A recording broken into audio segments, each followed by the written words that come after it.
Broadcasting from the Bayou State and all around the Gulf Coast and streaming nationwide. This is the C.L. Bryant Show. Good evening, everybody, and welcome to the C.L. Bryant Show. I hope that you are safe out there on the highways of the Arklatex. I am C.L. Bryant, and thank you so much for joining us. We are broadcasting from within the borders of the greatest nation on the face of the earth, the greatest success story the world has ever known. That would be the United States of America. Home sweet home. That's what it is. And I want to welcome aboard our friends in Southern Arkansas and East Texas for and coming on aboard, and everybody across the fruited plains of the United States via live stream, and all of our friends here in the greatest state in the Union, my home state. That would be Louisiana. Now, folks, we do have a great show for you. We try to prepare something for you every evening for your listening pleasure, and we certainly want to be informative as we can, too. Coming up will be Wayne Dupree. He is of the Ninja News Network himself, and, of course, he is a national Trump surrogate. And we're going to talk to him about what's going on there in that Trump campaign. And also, later on in the show, and the second half of the show, well, actually, at the top of the hour, after the top of the hour, we're going to have Zach Dasher on with us. Zach, of course, was a candidate for office here in our state, and I really would encourage him to run again. I have all of the confidence in this young man. He is a part of that great Duck Dynasty, and we certainly look forward to that conversation. A lot of things that we need to talk about, and then in the second half of the show, I have my good friend Clyde French coming up. Today is Vietnam Veteran Day, National Vietnam Veterans Day, and all of us, I imagine, would have someone in our families or know someone who did in fact fight in the Vietnam War. It was a very divisive war, probably the most divisive. This one that we're in Afghanistan hasn't yet proven to be the most divisive war, yet it's headed that way. But to date, Vietnam, in my opinion, changed the landscape of America in a way that no other war previous to it. Not the landscape, it actually changed the culture and the way American thought about itself. A lot of things changed after Vietnam. It was not like World War II or I or even Korea. It actually changed a thing. There was an awakening that happened in this country after Vietnam, and I want to talk to Clyde French about that, of French Financial.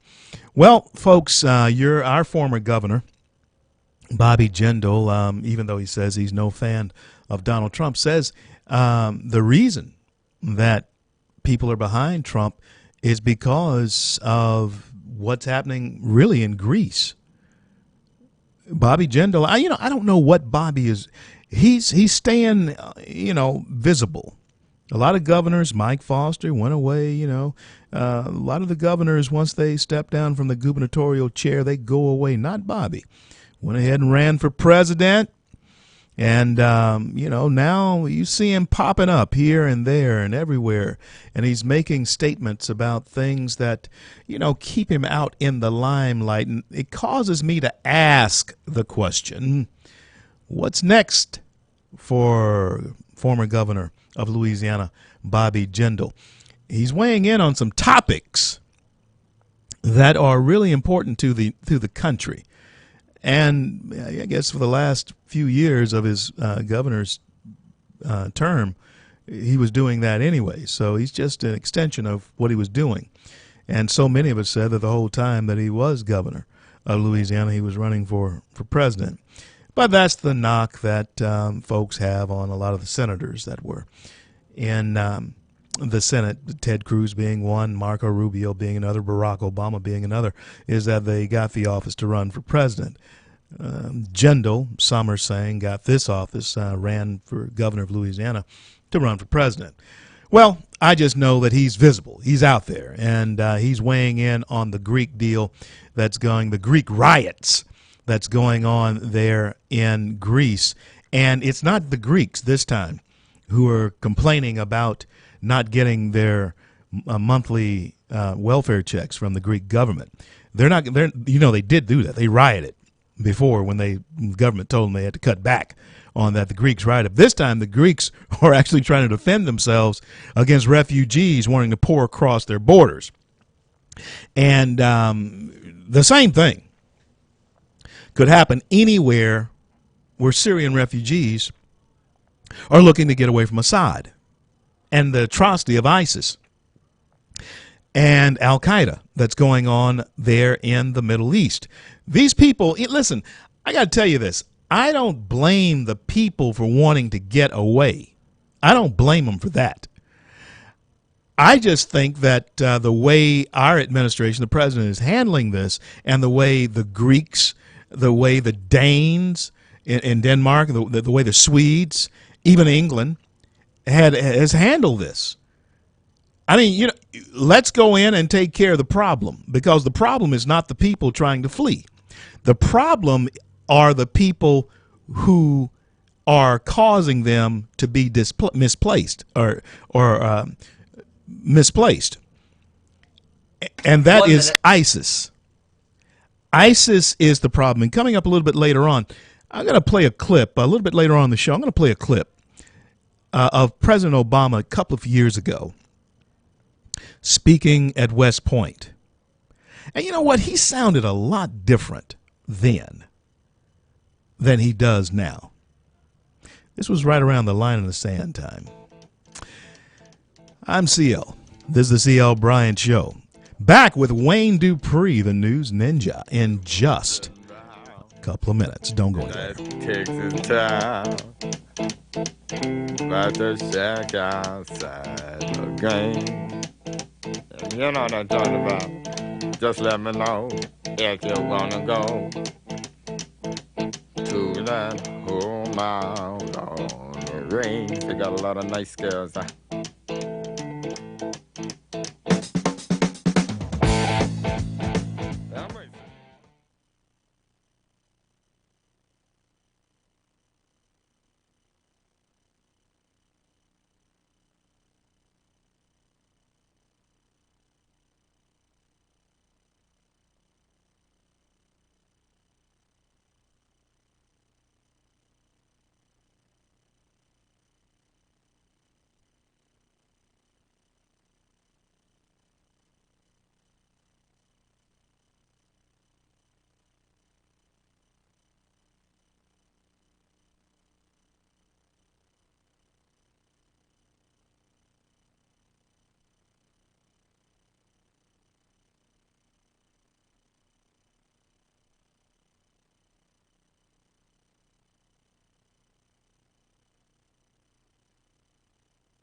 CL on a Tuesday in the jeweled cities of the Arklatex, Shreveport and Bossier City. And we're going to have Wayne Dupree on with us a little bit later on the show. We are looking at what's happening here, though, in the Trump campaign.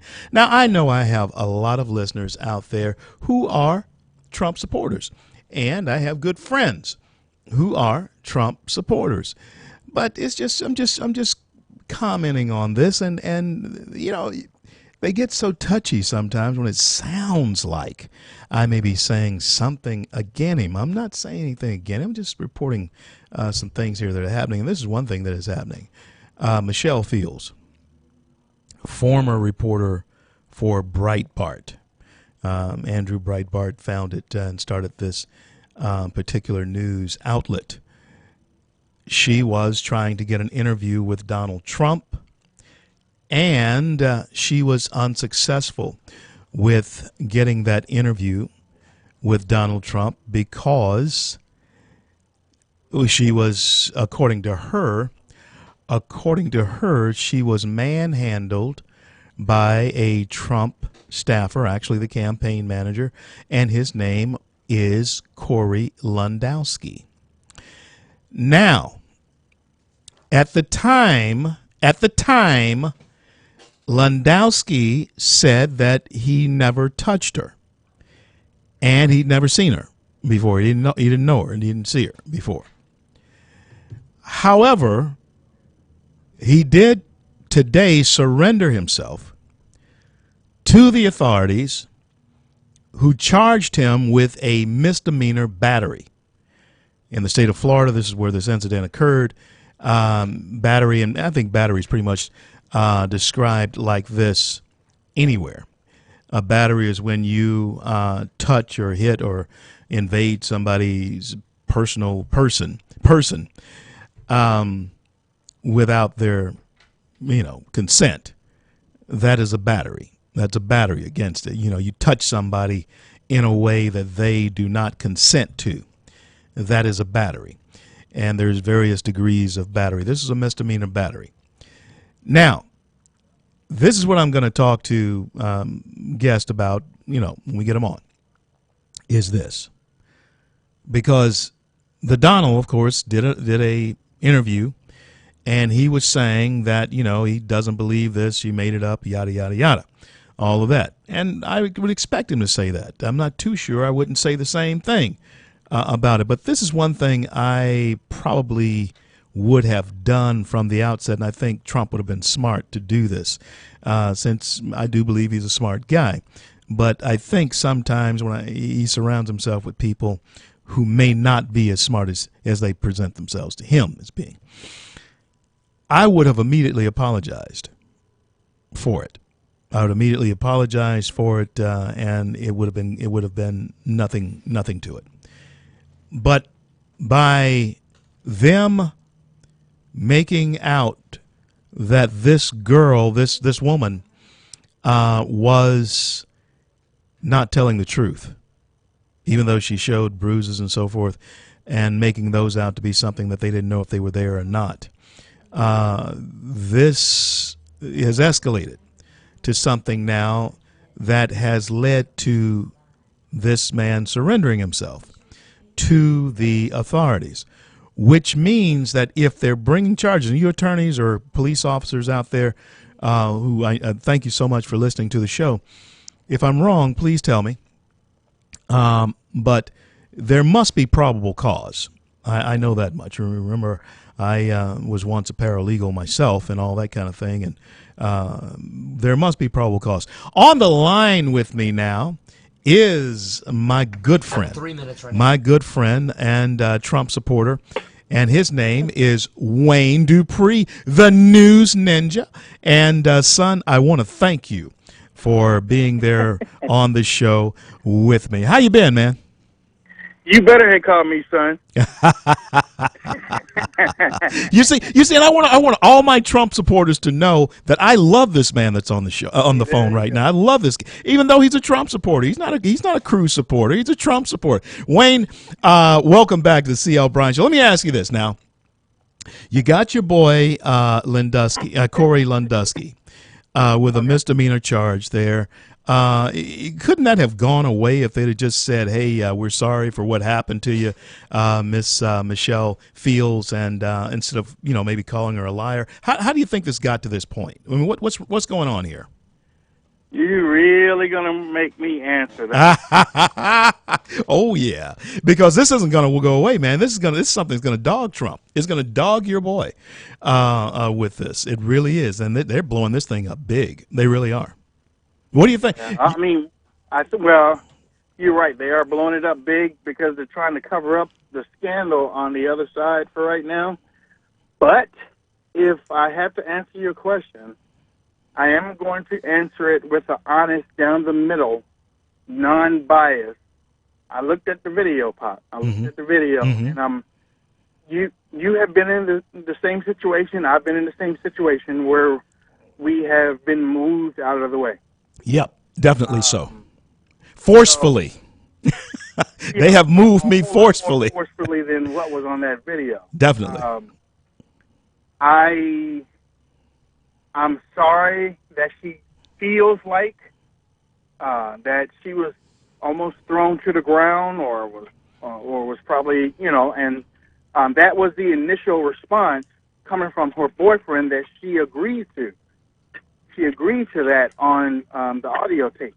So to answer your question in short manner, I would rather this go through the court system and let them determine, watching everything and talking to everybody around it before I even pass judgment on it. Man, you sound just like your fearless leader, Donald Trump. He said the same. He said the same thing. I think he should go through the court system, and I mean that's exactly what he said on his plane a little bit ago. But this is the situation with it, Wayne. Is this the Corey initially said, Lundusky originally said, the campaign manager for Trump, said that he never touched her. But then the videos show that he did touch her. He said that he didn't know her. The videos said they hadn't, that he had never met her. The video shows that he had. And so this is the problem. And we're going to talk about it. The problem when we return with my good friend, Wayne Dupree. And he's going to give us his website when we come back.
CL back on this Tuesday evening, broadcasting from within the borders of the greatest success story the world has ever known, the United States of America. And on the line with me is a great American, and one who is indeed a patriot in his own right, even though we disagree at this present time on who should be president of the United States. Wayne Dupree. Wayne, give out your website right quick for the most listened to audience in the Arklatex area. Thank you, Pop. That is WayneDupree.com with 2 E's, WayneDupree.com, or NewsNinja2012.com, NewsNinja2012.com. And as I affectionately call him, the News Negro, and he is all over the place. I'm telling you, he's everywhere. Wayne, you got about 150 million followers, don't you? Well, I wish. I mean, you do, man. I wish I was big balling like you, but I'm going to be here hopefully soon. But anyway, let's get back at the question that we have at hand now. This is the problem. I was talking about the problem. The problem is law enforcement usually do not file charges unless there is something called probable cause. And so just the fact that they decided to take this up and not say, hey, there's nothing here, actually creates a situation. And I do hope it goes away. But let's move on from that. Enough giving your guy free press and free airtime. He's had nearly $1 billion worth of free airtime. And so let's talk about Bernie Sanders for a minute. Wayne, Bernie Sanders is actually threatening Hillary Clinton for the Democratic nomination for President of the United States, man. Where is the mind of America at this point in time, man? How do you explain that? 50 years of liberal agenda through the TV and the movies, and this is what you get. I'm going to tell your audience something, and I hope that they take it to heart. If Bernie Sanders was 30 years younger and looked like he was one of those Hollywood-esque type movie stars pushing what Bernie Sanders is pushing right now, Hillary Clinton would have dropped out of the race a long time ago. She wouldn't have had a chance. You have a point. You have an incredible point, because the only thing I think that makes Bernie unpalatable to all, I mean, I'm talking about nearly 50% of Americans, because, Wayne, you know, nearly 50% of the population is receiving some type of government check or some type of government assistance, and that's not counting the people who are retired and on disability, who are retired and receiving their retirement.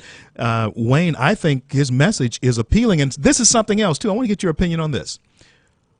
Is he? He's honest. I mean, he's actually telling us who he is. He's not lying about who he is. Yeah, Hillary's the one that's being painted as a liar. Yeah, he's not. He's not lying. And what should really scare a lot of people is what happened over the weekend, last weekend, when he took Alaska, Washington, and Hawaii by a huge margin. Yeah, he blew Hillary Clinton out in those states, Washington State, Alaska, and Hawaii. He blew her out. Yeah, he blew her doors off, man. I mean, the superdelegates are starting to rethink support of Hillary Clinton. And that's the same thing that Obama did to her. He did the same thing to her. And whereas the superdelegates started to rethink. Let me change gears again with you here, because even though I gave your guy the blues at the outset of the show, my guy has some blue stuff going on. People accusing National Enquirer, accusing my guy, Ted Cruz, of being a philanderer, you know, but let me tell you, Wayne, let me say this right off the bat. I know Ted Cruz. I'm not just talking about having been in this. I know Ted Cruz, and Ted Cruz is not that kind of guy. He's just not that kind of guy. And so I think that this process between Trump and Cruz, and even Kasich, he's hanging in, it's going to get kind of nasty. It's going to get real nasty. Is that good for us? How do you see this panning out, Wayne? It's not good for us. And Pop, I know that you support Ted Cruz, and I've never ever tried to sway you from that. And I understand that you have invested a lot of time and prayer into what's going on. All I will say to you is, we don't know everybody. Yeah. We think we do, but we don't know everybody. Yeah. And just like you have spent time with Senator Ted Cruz, I have spent time with the media side. Mm-hmm. I know for months stories have been out there and nobody wanted to put it out there. Nobody wanted to put it out there. I know there are 5 people that are in the National Enquirer story, but all of them, and I'm telling you for a fact right now, all of them are not the target. Well, I tell you what. All 5 are not the target. So I don't have any heaven or hell to put Ted Cruz in. I pray for him every day. I just hope that somehow, some way, that the truth comes out on whether it's for or against, and that everybody is able to move on. But blaming Donald Trump for this is the wrong way to go. Well, yeah, that's true. Information has been out there for a long time. Well, yeah, it's been out there for a long time. Cruz Yeah. gets in front of the cameras, he's blaming Donald Trump and his henchmen, and that's not where this story came from. And see, that's where I'm saying this is getting ugly. This is going to get ugly because everything that happens as far as Trump is concerned, they blame Cruz. And everything that's happening now with Ted, he's blaming Trump. And Kasich, now let's talk about Kasich. Kasich is that guy who hopes that this goes to the convention, that you don't come down to these two candidates. And really, man, I'm going to tell you this. I'm going to say this. I really wish that your guy would stand on stage with my guy without Kasich. I hope that Fox or CNN or somebody puts on a debate and excludes Kasich because he's only won one state. That's all he. But I want your guy and my guy side by side. That's all. Wayne, I gotta leave it there. We got to talk. We got to take this up next week. I want to talk to you again next week. Okay. God bless and keep you. I'll talk to you soon. All right, Bob. All right.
Broadcasting from the Bayou State and all around the Gulf Coast and streaming nationwide.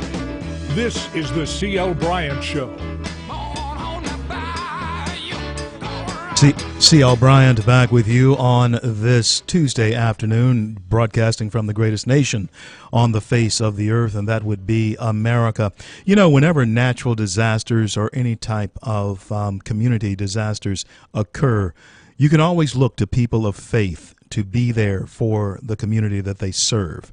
In this case, Michael Evans of the Eastwood Church of Christ in Houghton, Louisiana, is in fact meeting that need and doing the work of Christ that Christ left us to do here on this earth for one another. Love one another as I have loved you. And he is sharing that love by helping the flood victims there in his community and abroad. And I had mentioned to Michelle that there was a young man that I knew that needed a queen size. His family needs a queen size bed because they were flooded out. And I'm going to tell you, it's just amazing, and sometimes, no, it's not mysterious because I believe this, how the Lord works. Brother Evans called, Minister Evans called in here, and I don't think it was by mistake. I think it was divine appointment. On the line with me now is Michael Evans of Eastwood Church of Christ in Houghton. Minister Evans, I want to thank you for being there, and thank you for calling. What type of work are you all doing for the flood relief victims out there? Okay, thank you very much, and I count it a blessing just to be on the air with you. What the Eastwood Church of Christ is doing is that we are supplying the needs of the community to the very best of our ability. So if a person is in need of food, personal items, water, various types of cleaning supplies, blankets, sheets. We got buckets with cleaning supplies. We have fans. We also have trash bags, bleach, detergent, mops, brooms, shovels, rakes, wheelbarrows, protective masks, gloves. So we have a lot of different things. And then if a person has experience loss of, say, like a major appliance, say like a washer, dryer, refrigerator, a stove, we can replace two. Now, a washer and dryer counts as one. So that means that if they lost a refrigerator or a stove, electric or gas, we could be able to assist them with that. When it comes to like bedroom items, if they had the beds that was damaged, queen size and twin, we can replace that as well. You know, you are a true blessing to so many. You know, a lot of us, since the floods were nearly 3 weeks ago now, a lot of us don't realize that there are people who are still displaced and are still in great need. Is that what you're seeing still in the Houghton area? Yes, not only Houghton. We've had several people from Ringgold to come in today that they didn't even know anything else about us. Wow. So that's why I said I need to get out. I need to make some phone calls to get the word out there, because we have plenty. We have a lot of supplies, and there's people that still cannot get in their houses. There's people that lost everything.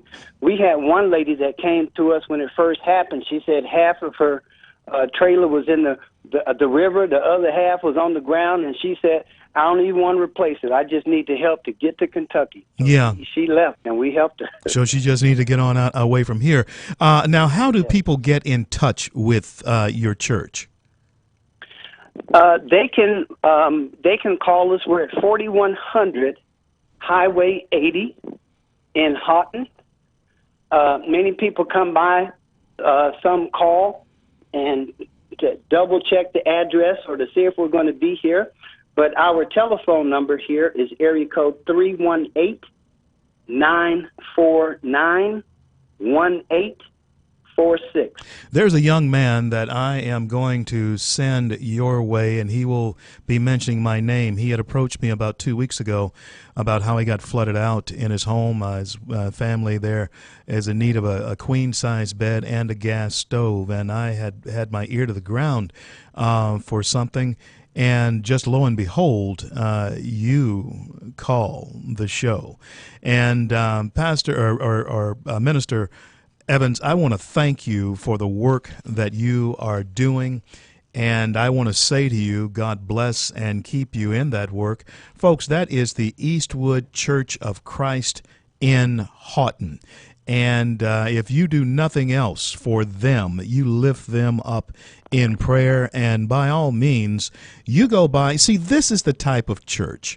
These are the types of ministries that you want to support. If you're not supporting one, if you're not supporting your own, and even if you are supporting your own, this is the type of work that you want to go by and contribute to, because they are truly giving back and helping the community in need. God bless you, man, and God keep you is my prayer for you. And thank you so much for calling, for being there and letting us be in your circle today. You're welcome. Thank you. May God continue to bless you all as well. Thank you, sir. You're welcome. Goodbye. Now, folks, that's what I'm talking about. That's what I'm talking about. That is truly the American way of helping people. That is not a government program. That is a church. That is not a government program. That is the church. And that's the way it used to be. That's the way if there was something that went on, somebody needed food, somebody needed a job, whatever. The church was the focal point of the community. And we were better people. You know, I know we call ourselves grown up and evolved and all this kind of stuff, but I'm going to tell you something. We were better people when we did this all the time. Who we got, Michelle? On the phone now with me is my friend, Zach Dasher. Zach, thank you so much for calling. How long do we have, Jay? I got about 2 minutes, Zach, before I have to go to break, but I want to welcome you aboard. Thank you for coming back on to the C.L. Bryant Show, man. Man, good to be here. Thanks for having me. Well, you know, Zach, since the last time we talked, I'm going to toot my horn just a little bit. We were just a little-known show in the Arklatex area, but now we have become the most listened-to talk show in the Arklatex area, 35 and up demographic, and you were a part of our growth, and you were a part of that evolution, and you were coming on regular even when we were very little known. But now, man, we're blowing it out. We're a blowtorch, man. We're blowing it out everywhere. That's awesome, man. I'd love to take credit for all your success. I'll take any credit you give me, man. Well, thank you. And when we come back, I want to talk more to you about, some things that are important to all of us. I want to talk about your endorsement of my guy. I'm a national surrogate of Ted Cruz as well. And I want to talk about him and the race. And also want to ask you some questions about the economic impact of Donald Trump's tariff on China. Zach Dasher will be my guest when I return. I'm CL. This is the CL Bryant Show. Don't go anywhere. We'll be right back.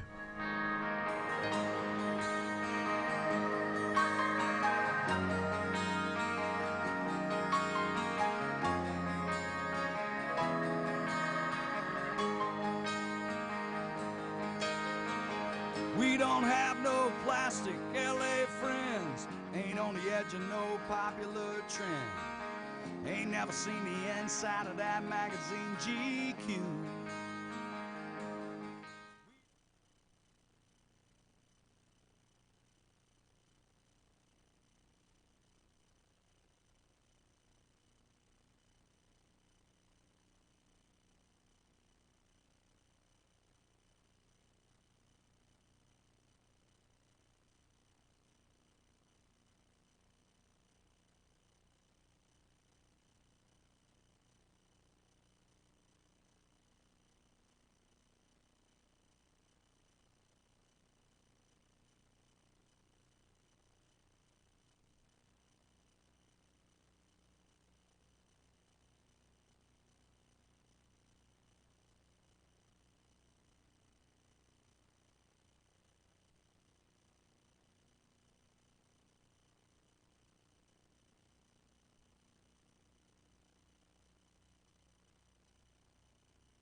CL back on this Tuesday evening with my friend Zach Dasher, managing partner of One Link Technology, former congressional candidate, and my true desire is that he runs again.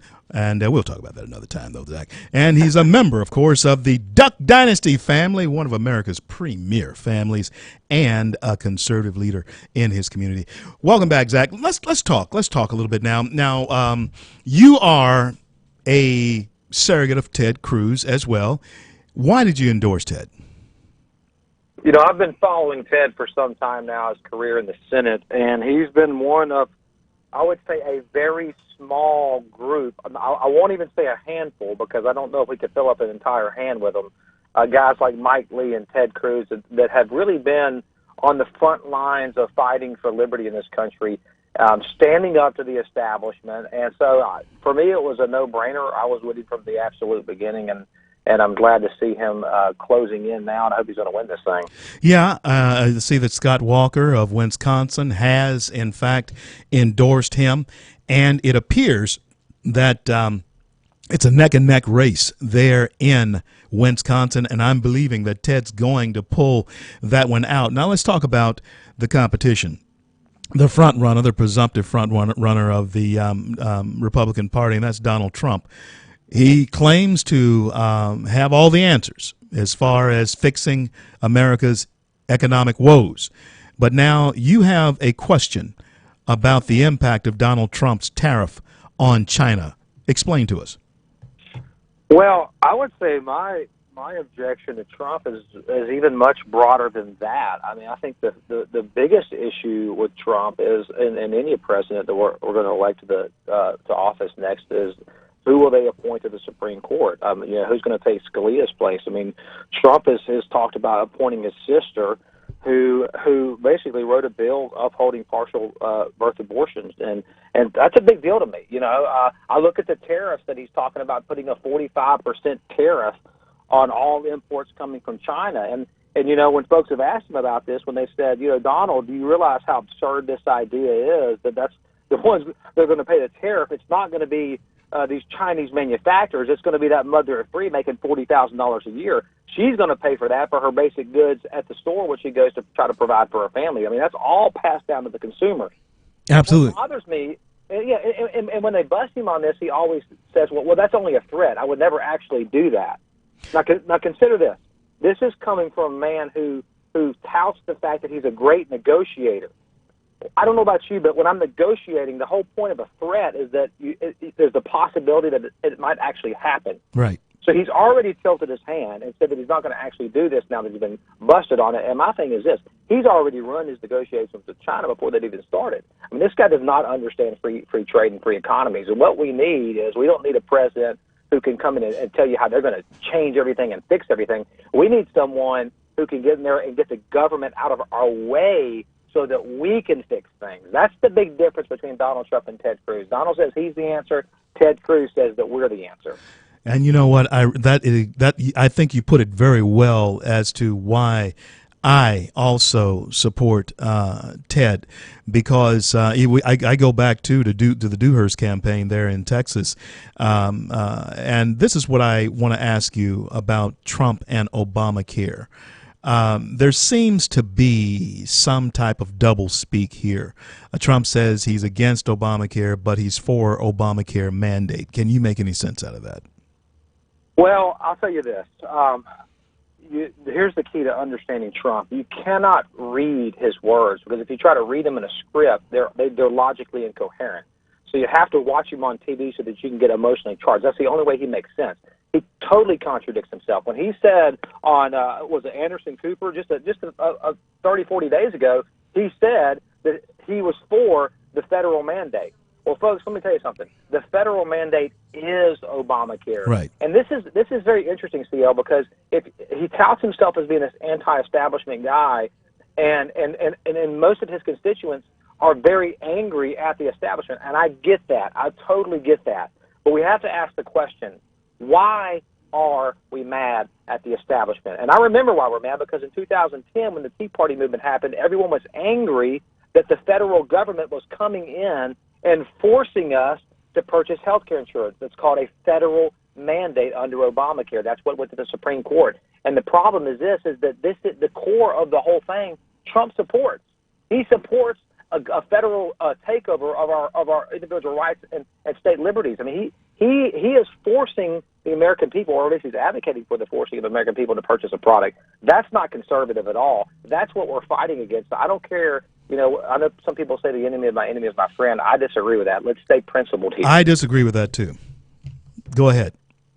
Yeah, and I'll tell you what else bothers me about this guy. You know, if you look at the common theme with Donald Trump, it's he's going to force us to purchase health care insurance. He's going to force a private company to manufacture iPhones in America, which, by the way, would drive up the price of your iPhone tremendously. He's going to force China and the people here on the ground to pay a 45% tax that's called a tariff.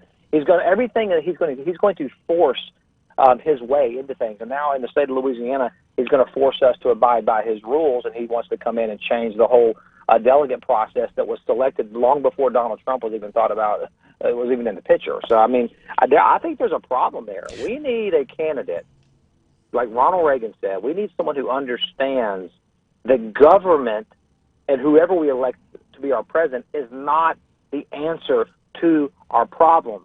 Government is the problem. They are the problem. Yes. What we need is someone who understands that and is running on this idea. I'm not going to D.C. to fix everything for you because that's not possible. I'm going to D.C. to let you fix things for yourself, to get an over-regulatory government off your back because you, the American people, guess what? You're smart enough to do it on your own. You don't need us taking care of you. And like you mentioned earlier, you bring up a very good point, Zach. I'm going to tell you what it is, and that is the American people. People are saying, "Well, we're needing somebody to do this for us." That indicates a codependent type of mindset on government that is not healthy, and that the founders never intended. They never intended us for us to become codependent on government. It's like you were saying. We just simply want somebody to go there and let us fix it through that representative. And Zach, can you stay with me through the break? I can, yes. Yep. Man, I certainly want you to stay with me through the break, because when I come back, I want to talk to you about John Kasich. Nobody talks about John Kasich, but he can be a spoiler in this thing. And I want to thank our sponsors, Holmes Honda European, Bailey's Fine Jewelers, Tiger Axle, Milam Cars, Giuseppe's, Dav Tac Custom Arms and Ammo, Signature Cleaning, and Subway for sponsoring this segment of the C.L. Bryant Show. And while you're out there on the other side of town, you ought to stop by Chevyland, and they'll fix you up. They want to sell you a car. I'm CL, on with Zach Dasher. We'll be back in just a couple of minutes. Don't go anywhere.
CL back on this Tuesday afternoon with Zach Dasher, and we were talking about the race for the presidency of the United States, which is, I tell you what, Zach, it is beginning to wear me out as early as it is in the year. We still have all the way to November to go, but man, I tell you, it is just beginning to just weigh on us.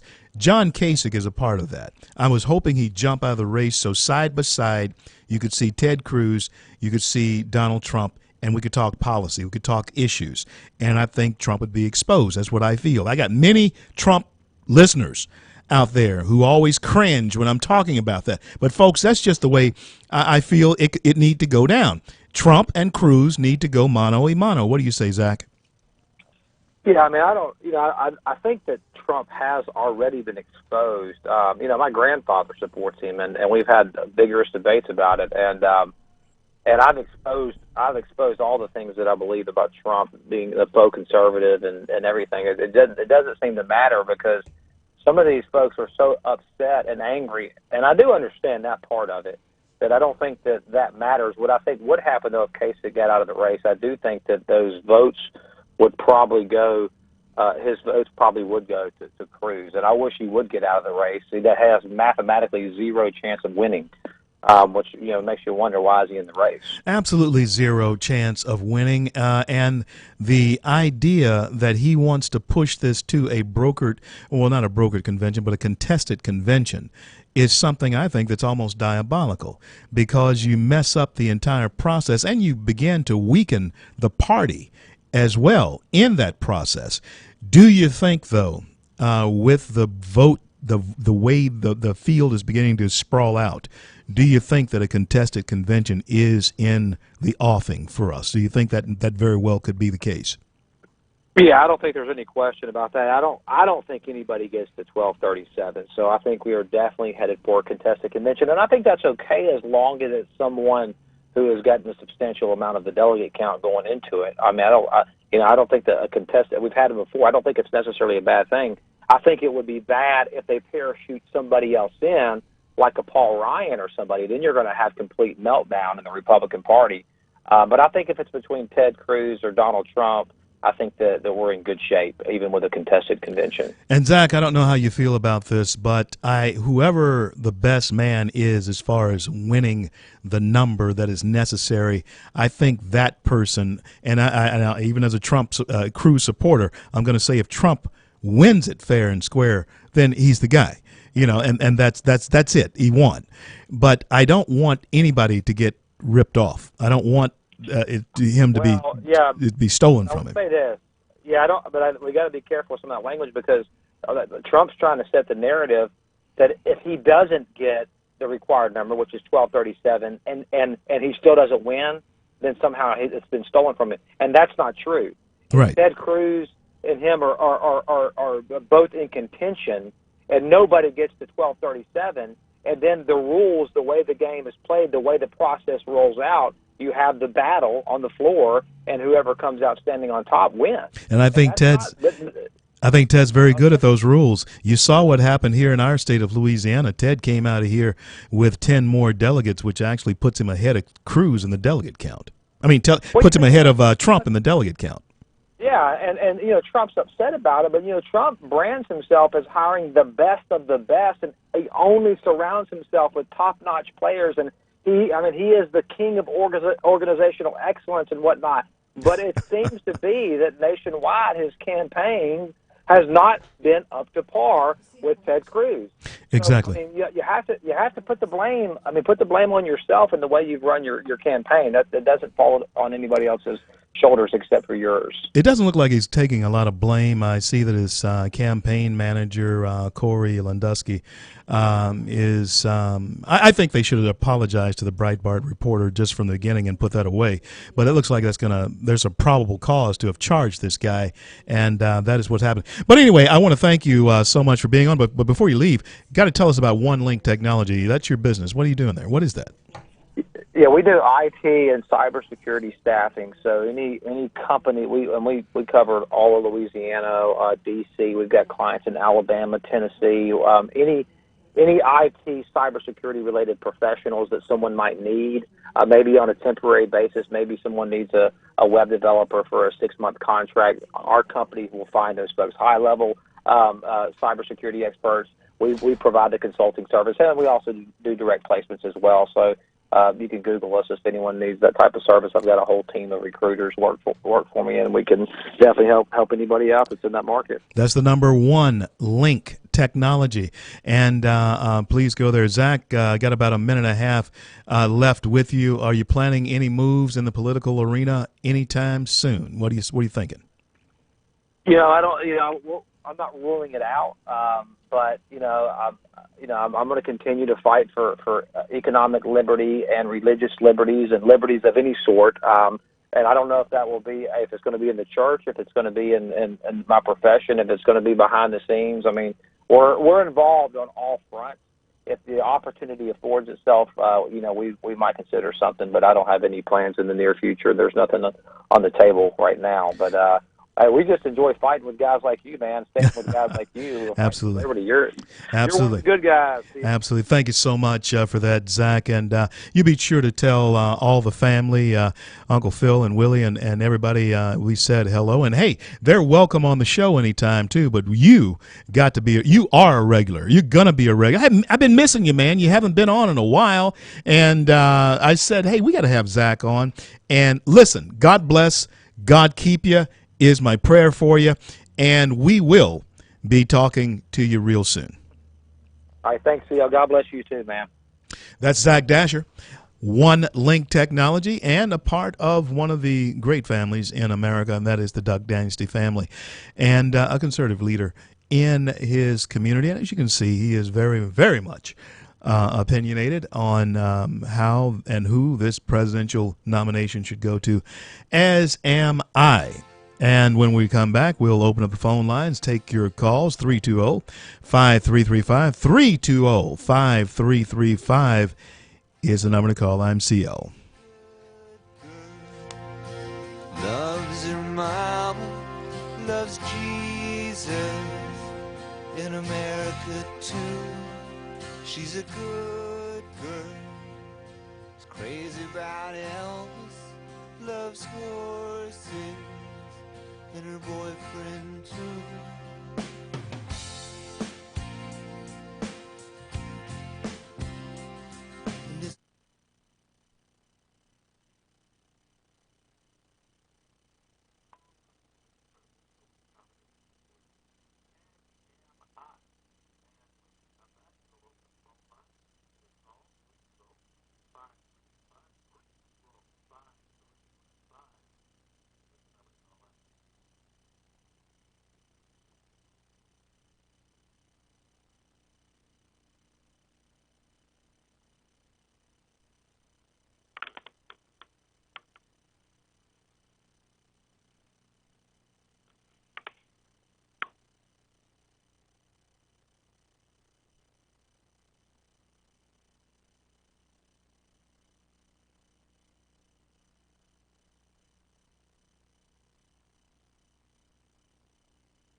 CL back with you on this Tuesday. We're just on with Zach Dasher, and wanted to open up the phone lines now and take a few calls. Who do we have, Michelle? We've got Pete from Bossier. Pete from Bossier. Well, thank you for calling and thank you for listening. What's on your mind, friend? Hey, CL, thanks for taking my call. Listen, I need an opinion from your knowledge, or at least some insight, possibly. I've been getting these phone calls, and we're hearing the commercials, and now we're getting mailers. What's the deal with the Port of Shreveport Amendment? I feel like there's a lot of money being spent, and that tells me somebody's behind it, wanting some money out of it. Well, you know, with every project that comes in, whether you're for it or against it, there's always the pros and the cons on it. Now, this is what I'm going to do. This is what I'm going to do, Pete. I am going to actually contact those pro and con in the know on the Shreveport Port Authority issue so that I can give you a succinct and clear answer. And this is the problem with that topic. Let me tell you what the problem that topic has been. It has been that it is very smoky, very nebulous as to what the intent and purpose is and what the actual benefit is to the overall community. Yes, we always say that there's going to be a financial boon behind it, and very well it could be. And then you have those on the other side who say that it will be a hindrance to so many other things. And so this is what I want you to do, and I'm going to try to get them in studio so that you can call in yourself and speak directly to those who are for and who are against it. What do you say about that, Pete? Sounds like a great idea and a great plan to me. Let's do it.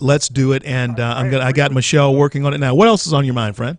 Oh, that's a good start. I'm glad you had a wonderful day yesterday, and hope to catch you soon, my friend. Thank you very much, Pete. God bless and keep you. Thank you for listening. Also, sir. Have a good night.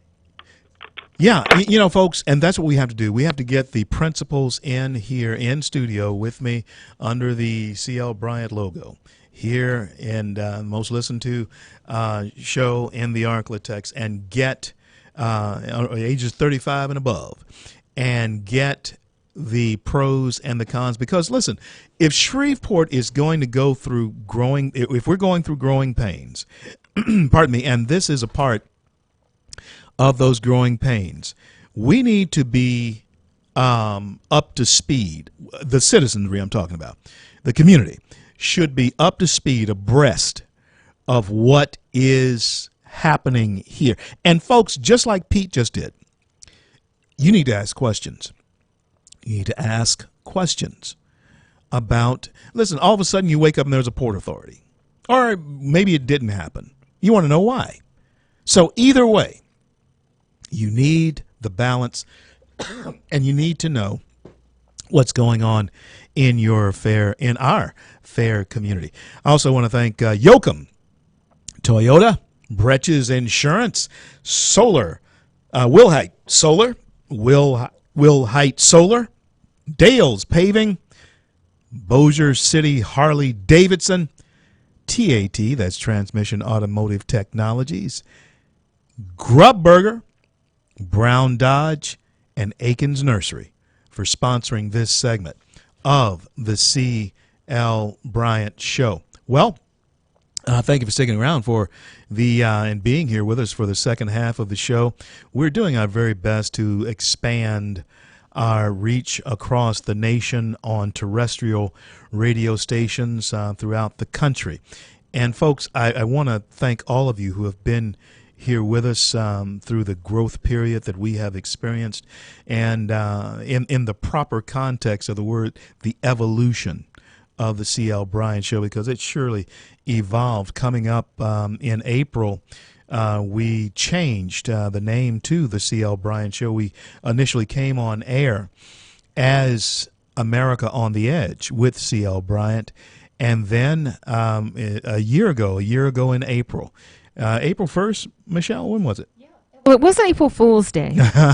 So it wasn't April 1st, but it'll be like on Monday because it was April the 2nd. Yeah, it was the 2nd. But that's on the weekend, and we never Yeah. work on the weekends. We don't. We'll do our very best. Of course, Do our I'll be very doing my best. very best to spread the gospel. And now let me ask you this. Let me ask you this, folks. Have you paid attention to what is going on with Bernie Sanders? Let me tell you. Bernie is scaring the daylights out of a lot of people, both Democrats and Republicans. Bernie is scaring people because there is a mood among young people that, hey, you owe us something. Those young people are talking to you. People my age, I'm saying if you're, let's say, 40 and above, you have children who might be in their teens or approaching their 20s. You might have grandchildren in that same age bracket. Bernie is speaking to that group of people, and he's also speaking to progressive liberals and socialists like himself of any age group. And there is a mindset in America right now, folks. There's a mindset in America. You cannot deny it. You cannot say that it's not there. Otherwise, you cannot explain Bernie Sanders. Hillary Clinton, as left wing as she is, she cannot explain Bernie. Barack Obama, Nancy Pelosi, Harry Reid cannot explain Bernie Sanders. I can. We live in a society. The society has gotten, young people in this society have come to a place where they feel they are owed. They are entitled, and they feel almost hopeless to ever have the type of America that we talk about, that I talk about daily here Monday through Friday on this show. They don't believe that they'll ever achieve the American dream. And so what is the alternative? The alternative is to run into the arms of some presidential candidate who says, I'll make the guarantee to you. Just vote for me. It ain't happening. Can't happen. I'm CL. Going to be back. Talk a little bit more when I come back. Jesus in America too. She's a good girl. She's crazy about Elvis. Loves horses and her boyfriend too.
Lucas? Okay. CL, back with you on this Tuesday evening. And I have a call that I want to take right now. Lucas, thank you for listening to the show, and thank you for calling. What's on your mind, friend? Good evening. I certainly enjoy your show. Appreciate you stepping out and developing. Glad to be a part of the growth over the last year, like you were talking about earlier. Thank you, Lucas. Going to continue to support it. I think we're probably nationwide at a point where some level we need to start or stop talking about the RNC and the establishment, as we keep talking about, and start getting them on national radio, TV, whatever, so that they could be questioned and get on record the answers that they're going to start putting out there. Your show, Mark Levin, anybody out there, Rush Limbaugh, whoever, start getting the heads of the RNC, our establishment, nationwide guys. I realize you've done some stuff with the Louisiana level guys, which is great, and staying on top of things like that. But the nationwide leadership needs to start getting their feet to the fire. We keep hearing about what they're going to do, what their plans are going to be, and how they're going to take care of these two that they don't want type scenarios and stuff. And we need to get them out there and get their voice on record. You're right. You're right, Lucas. Reince Priebus, I have reached out to Reince, and I know other conservative talk show hosts who have reached out to Reince Priebus. Now, he will go on Fox, but they treat him kid gloves. They never ask him the tough question. Right. Yeah, they never ask him the tough question. And I have Reince's contact and so forth, and I'm going to do my very best to get him on. Let me ask you this, because this is something that I heard you say. Do you really think that both Trump and Cruz, I know they would like Kasich. If Kasich had the numbers, they'd be all over him. But do you really think that the Republican Party does not want any part of either Trump or Cruz, in your opinion? I think that they have gotten Kasich convinced of that. That's why he's going to be the spoiler and stay in there. I think by recent news about Marco Rubio, he's holding on to his delegates and so forth. He's not going to disperse them out anywhere. Clearly, the RNC is still got a lot of activity going on, and the brokered convention is their ace in the hole. And, I think personally that's where that's going to go. If we make it to brokered convention and stuff, and we're going to see that cycle happen there, you're going to see the great falling away. I like the way you put that, Lucas, because you're beginning to see the falling away right now. Yeah, you're beginning to see a falling away from the party right now, from the Republican Party. And that's because people are beginning to wonder just what is a Republican, what is a conservative these days. Used to be, there was no question what that was. Yes, sir, and there's a spiritual falling away that's already happened to the GOP. It's already gone. Spiritually, there's nobody fired up about being a Republican anymore. Being conservative, yeah, but the label won't be Republican. That spirit is gone. You're absolutely right. That's a back to Reagan kind of scenario, right? That is gone. These guys have done it to the whole party just by the cycle of what they've done to this nation and dragging us through this, doing what they're doing. Great call, Lucas. Great call, man. Thank you so much for listening. Thank you for calling in. He's right, folks. He is absolutely right. There is a falling away even in the political spirit of the Republican Party. That was a great call, Lucas. On the line with me now is Louis Abalone, the GOP chair, local GOP chairman, the chairman of the Caddo Parish Republican Party. My good friend, Louis, thank you so much for calling in. What's on your mind, friend? CL, just want to thank you for taking my call. You had a caller earlier that was talking about the Caddo Bossier Port Commission. Yes, sir. And you know, I've looked into their latest audited financials, which are dated June 29th, 2015, and I think we just are in a climate right now where folks are just fed up with government and taxes, and there has to be a limit. And, 10 years ago, I would have never looked at the financials of a government entity like this, like I did with regard to the Port Commission. But folks are going to the ballot box on April the 9th, and they're asking lots of questions. And I think one of the issues is the type of assets and the monies that these folks have. For example, the Port Commission, its operating income last year was $10 million. That's before depreciation and amortization. It has $6 million in cash, $18 million in financial investments such as bonds. It receives over $7 million in contributions from various government agencies, and it even received $1.5 million from the Caddo Parish Commission directly. And again, I don't have a particular axe to grind here. It's just these are questions. As the Republican Party here in Caddo Parish, we get asked about a lot of issues, and one of them ongoing is about taxes and about how to lower our property taxes in what is arguably the most taxed parish in the entire state. And, I guess I just wanted to call in and offer a little bit of some of the data that we've mined out of their own financial reports. And Louis, this is what I want to do, and I want to thank you I want to have you in studio with me with that data, as I promised Pete I would do, because the questions that will be coming up from the community and from the citizenry, the taxpayer here, is what is the benefit to the community of this commission, of the Port Commission. And so we need those answers. Louis, thank you. Got coming up against a hard break. Thank you so much for calling in, my friend. We'll be right back.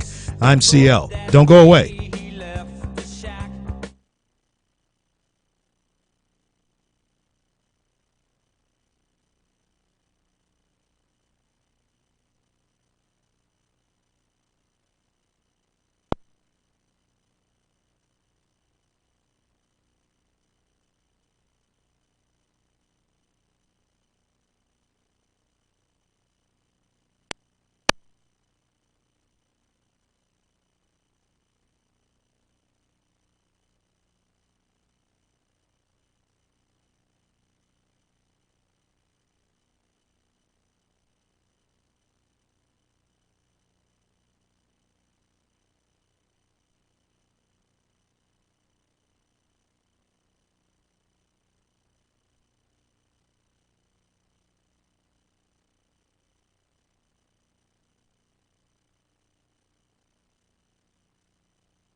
Broadcasting from the Bayou State and all around the Gulf Coast and streaming nationwide. This is the C.L. Bryant Show. CL back with you on the home stretch in the second hour of the C.L. Bryant Show, the fastest 2 hours on radio. And I want to thank all of you for joining us and making us the most listened to talk show in our area in the 35 and up age group. On the line with me now is Kenny. Kenny, thank you for listening. Thank you for calling. What's on your mind, friend? It sounds like you got a lot on your plate, but I was calling with something that people, when they go to vote for the port deal, might want to consider. In the 1890s, they tried to put Louisiana Tech in Shreveport. The powers to be at the time refused to take it. Between 1900 and 1910, Shreveport was twice the size of Dallas and twice the size of Baton Rouge. We had 14,000 people. They had 7,000 each. Investors tried to make Shreveport a distribution area because we already had the riverboats. They decided powers to be didn't want that. The last riverboat left in 1911. Shreveport started downhill, and we have a tendency to listen to too many of these people who they want to be reactive and not proactive. And the way the economy going, you better have all your fields plowed and everything to accept what's coming before it gets there, or you're going to miss out. Shreveport get in early. Kenny, you're saying that Shreveport could have been one of the great cities of the South if it were not for business politics. Is that what you're saying? Yeah, the powers to be, the no-sayers, those who didn't want to make any investments in our infrastructure or anything like that. They liked the status quo the way it was. They wanted to keep control of the local politics, and you know, they were. You bring up a real interesting point, because I've talked about this thing once before. I can go to cities like Tyler, little Tyler, right on down the road, 80 miles down the road, and you can go to just around, go over to Biloxi, Mississippi, and you will have a different business type of feel. And what I mean by that, you have a community that is seemingly wanting to be upwardly mobile. But one of the problems, and I'm a native here, and this is my home. I love Shreveport. I've lived all over the country, but this is my home. I love Shreveport.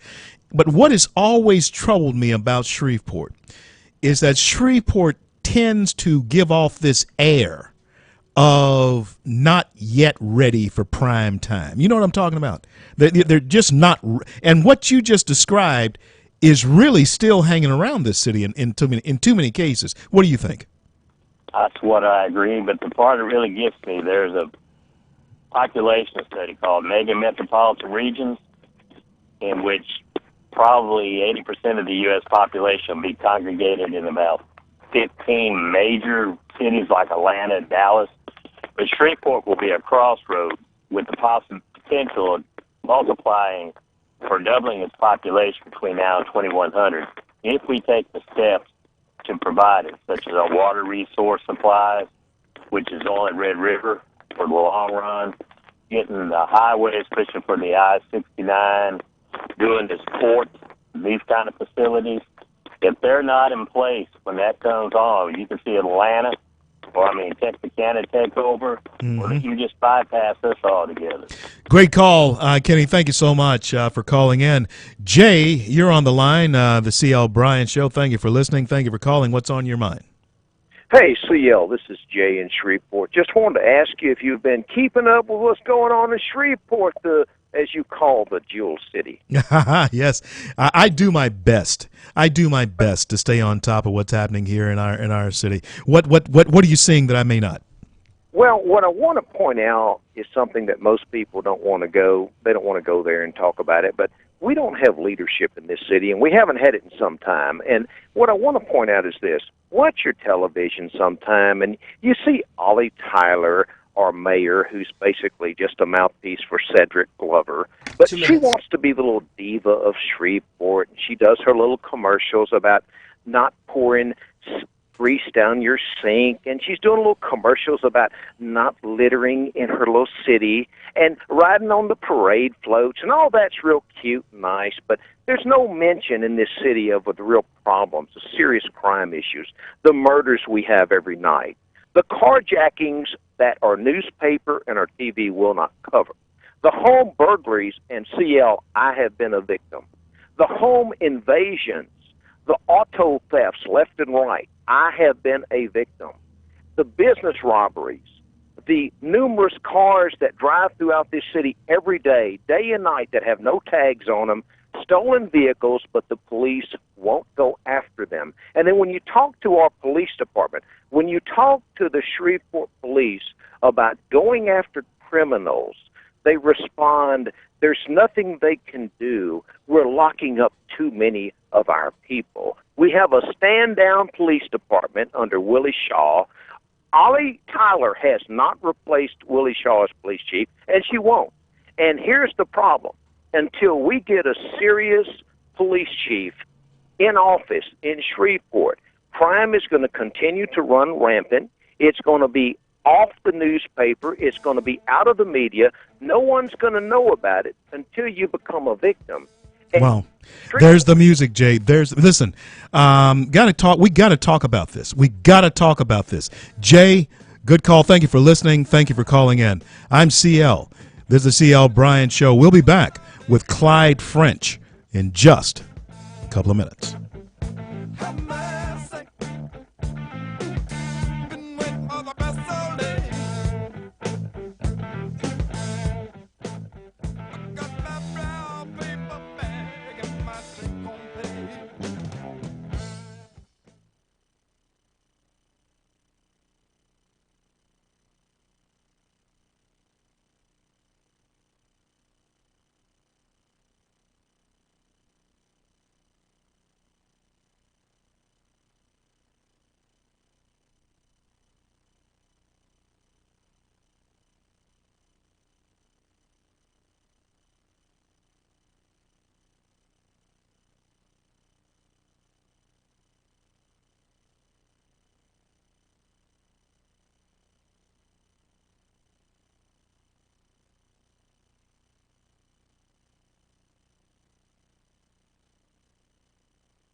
CL back on this Tuesday evening.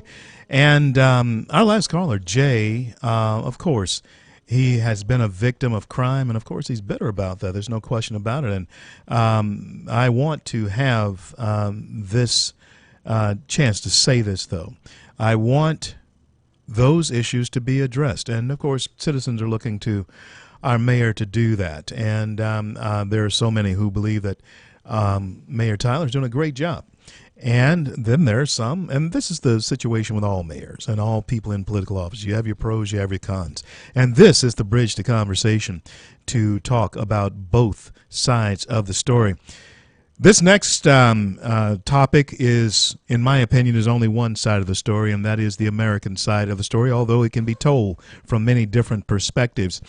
3 million Americans served in Vietnam, and 50 years ago, and we're commemorating this day, I believe the first engagement, Operation Chopper is what it was called, the first combat mission against the Viet Cong began. And on the line with me now is a Vietnam veteran, my friend, and I'm certainly glad that he has been one of our sponsors. Looking for you to come back on too, Clyde, is Mr. Clyde French of French Financial. Thank you so much for being there, and thank you for serving our country.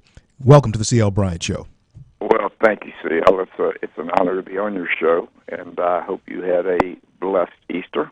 Yes, sir. Yes, sir. Certainly did, and same to you. Let me ask you this, Mr. French. Let me ask you this. Did America change after Vietnam? There seems to me that something shifted in our nation. I don't know what it is, can't put my finger on it, but it seems that there was something that changed after Vietnam. What would you say to something like that? Well, I can only speak for myself, of course, but I would agree with you. I think prior to the Vietnam War, coming after World War II, and in Korea, where almost every American was involved in that war to a certain extent. I mean, you had women building aircraft, you had women flying aircraft, you had kids picking up aluminum and rubber, and everybody in this country supported that conflict, or that war rather. But then in Vietnam, I think you had, I think probably one of the things that changed was it's the first time that you really had embedded media in the battlefield with troops. In World War II, you'd go to the theater, you'd see the news and what had happened at a particular point in time in a certain place, but it was a month old. I think in Vietnam, the media really was able to bias the population against that engagement and against America. Yeah, and you know what, Clyde? We saw for the first time, and I was 10 years old when the first combat began in Vietnam. Well, not quite 10 years old when the first combat began in Vietnam in 1962. But the war ended right before I graduated from high school. I was on my way to Vietnam. If Nixon hadn't ended that war before I graduated, but now this is what happened, and you described it.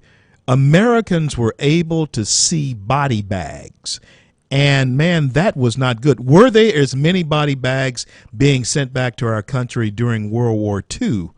But as you said, the media just didn't pick it up. So there was a visual difference, is what you're saying. Yeah, I think it definitely, when people are sitting there eating supper every night, and you've got Dan Rather or whoever it may be showing young men and young women, but mostly men at that particular point in time, being loaded onto aircraft with their appendages missing and their heads bandaged or in body bags while they're eating supper, and sometimes, even recognizing their friends, their relatives, their neighbors. I think people can only stand so much of that. This country really is not used to that type of violence. 2 minutes. You didn't see that in World War II, although you had many, many more people served, many, many more casualties, but it wasn't sitting there facing you every night when you sit down to eat supper. Clyde, when I got to have it back on. I'm going to be up against a hard break here, and then we're going to close the show. But I need to have you back because I want to talk to you about this topic, and I want to talk to you about it for at least 2 blocks. I want to talk about our military. Will it recover? I know that we can. I know that we still are the greatest fighting force on the face of the earth. But I want a man like you.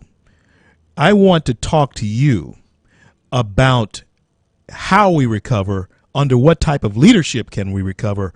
And Clyde French, I want to thank you again for your service to our nation. This is Clyde French, French Financial Services, and I want to thank you for being on the show today, friend.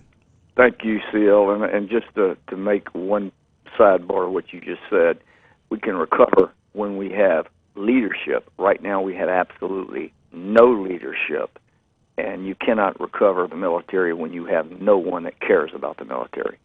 Thank you for that, friend, and we'll talk to you probably next week. I want to have you on next week and talk about this. I'm CL. This is the CL Bryant Show. We have just been on with Vietnam veteran Clyde French.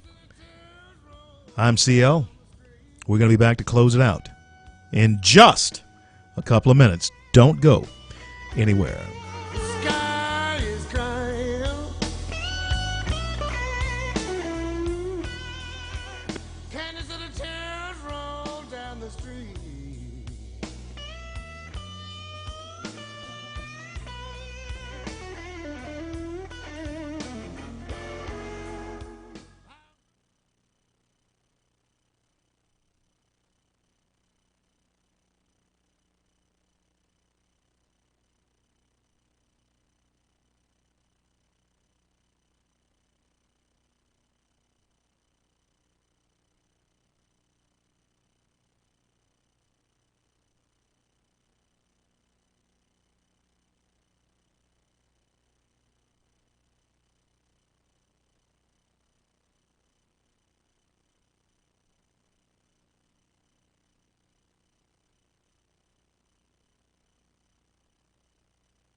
CL back here, and that is one of the anthems.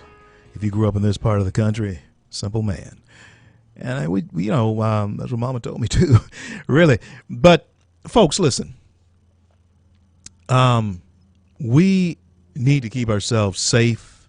We need to be very vigilant as a nation. I'm citing an incident that happened in Egypt. An Egyptian man wearing a fake suicide belt hijacked a plane to Cyprus today, and officials says that he was not a terrorist. He was an idiot. First of all, it was fake, and his big request was he wanted to see his ex-wife. And I don't know if that qualifies him for an idiot, but he wanted to see her. And he wanted all the female prisoners to be released there in Cyprus. Well, maybe they were right. He was asking things that we won't call him that. But how did this happen? Well, Egypt is almost renowned for lacks in airport security. That Russian plane that ISIS claimed to bring down, it was coming from Egypt. Oh, yeah. So it's really bad. So we as Americans, we have to be very vigilant, not only as a nation, but we have to be vigilant here in our community. It is an incredibly perilous time that we live in. And I will always believe that sure, swift, absolute, certain justice, if it is guaranteed, crime goes down. We live in a free society, and we know we live in a free society because where there is no freedom, there is no crime. But there has to be order. And that is what is missing. Rules of governing a community. You can't be lax on that in any area of this country. You can't be lax on that in leading a country. And so those are some things that we really need to pay attention to, lest we become like Greece or Egypt and the rest of the world. We're America. We're the greatest nation on earth. We should stay that way. I want to thank God for bringing us to the close of yet another day, and I want to thank him for our men and women in uniform around the globe who defend our rights to speak our mind. And until I'm able to talk to you again, I'm CL, and may God bless and keep you all. We'll stand by your side, and the bond will never be torn. For those who wear the uniform.